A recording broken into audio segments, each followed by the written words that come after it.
राधे राधे, जय श्री कृष्णा। उम्मीद करता हूँ आप लोग बहुत अच्छे होंगे और बहुत अच्छी आपकी तैयारी भी चल रही होगी। दोस्तों, कल सुप्रीम कोर्ट का डिसीजन आया, भर्ती प्रक्रिया के बीच में नियम नहीं बदले जा सकते और मैंने पूरा डिटेल वीडियो दोस्तों उस पर बनाया था। एक मैंने क्लास ली थी, सुप्रीम कोर्ट का ऑर्डर क्या है, पूरा एक एक क्लॉज मैंने आपको बताए थे।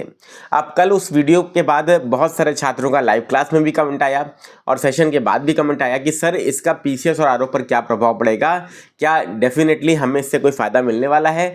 तो मैं आपको एकदम स्पष्ट रूप से बोलूं दोस्तों कि ये जो सुप्रीम कोर्ट का निर्णय है वो पूरे भारत में प्रभावी होता है और सभी भर्ती प्रक्रियाएं जो भारत में हो रही हैं सब पर यह लागू होता है। तो सबके लिए क्या है, एक आधार के रूप में काम करता है। तो याद रखिएगा, अब हमारे पास क्या है, अब एक सुप्रीम कोर्ट का एक डिसीजन है हमारे पास जो हमारे डिमांड को, हमारी मांग को मजबूती प्रदान करता है कि यूपी पीसीएस और आरओ में इस समय अगर आप नॉर्मलाइजेशन इंप्लीमेंट कर रहे हैं, मल्टीपल शिफ्ट में एग्ज़ाम करा रहे हैं जो कि पहले से तय नहीं था, तो ये ठीक नहीं है।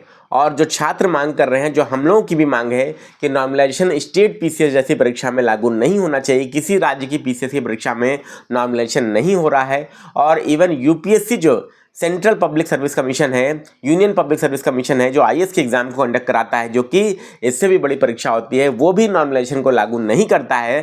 तो एटलीस्ट प्रशासनिक सेवा को इससे एम्बिट से बाहर रखना चाहिए और नॉमिनेशन नहीं लागू होना चाहिए। तो हम सभी लोगों की एक ही मांग है। मैं एक बार फिर से आयोग से इस वीडियो के माध्यम से अपील करूंगा कि पुनर्विचार करें अपने डिसीजन पर और यूपी पीसीएस और आरओ दोनों में ही नॉमिनेशन को हटाया जाए और वन शिफ्ट में एग्जाम होना चाहिए, वन डे वन शिफ्ट में एग्जाम होना चाहिए, चाहे वो पीसीएस की परीक्षा हो चाहे वो आरओ की परीक्षा हो।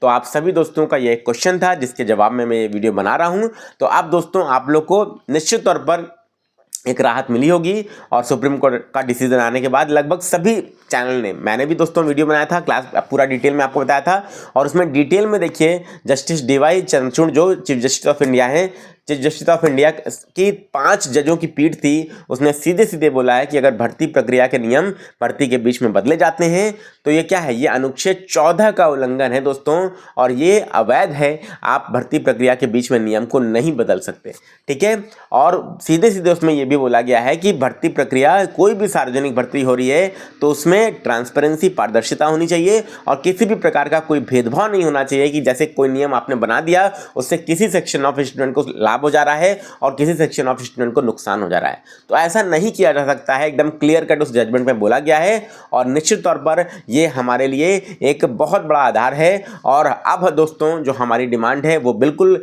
एकदम दोस्तों उससे एक मजबूती मिली है कि हमारा जो नॉमिनेशन हटाने का जो मांग है वो बिल्कुल दोस्तों अब हमें लग रहा है दोस्तों कि निश्चित तौर पर ये बहुत ही जल्द दोस्तों आपका ख़त्म हो जाएगा, ठीक है। तो हम लोग यही चाहेंगे और अंत तक यही प्रयास हम लोग का है कि नॉमिनेशन नहीं होना चाहिए, वन डे वन शिफ्ट में एग्जाम होना चाहिए और चाहे वो यूपी पीसीएस का हो चाहे आरओ का हो। यही उम्मीद करता हूँ आप सब लोग भी दोस्तों चाहते होंगे। कमेंट बॉक्स में कमेंट करके ज़रूर से बताइए और लगातार दोस्तों एक बात और कहूँगा, 6 से 8 घंटा पढ़ते भी रहिए। चैनल पर आपके लिए करेंट अफेयर की क्लास रात में 10:30 बजे और जीएस की मैराथन रिवीजन स्टार्ट है। आप सभी लोग उसे फॉलो करिए और पढ़ाई भी करते रहिए और लेकिन दोस्तों अपनी मांग को मजबूती से रखिए भी, ये भी दोस्तों हमारा आपका काम है।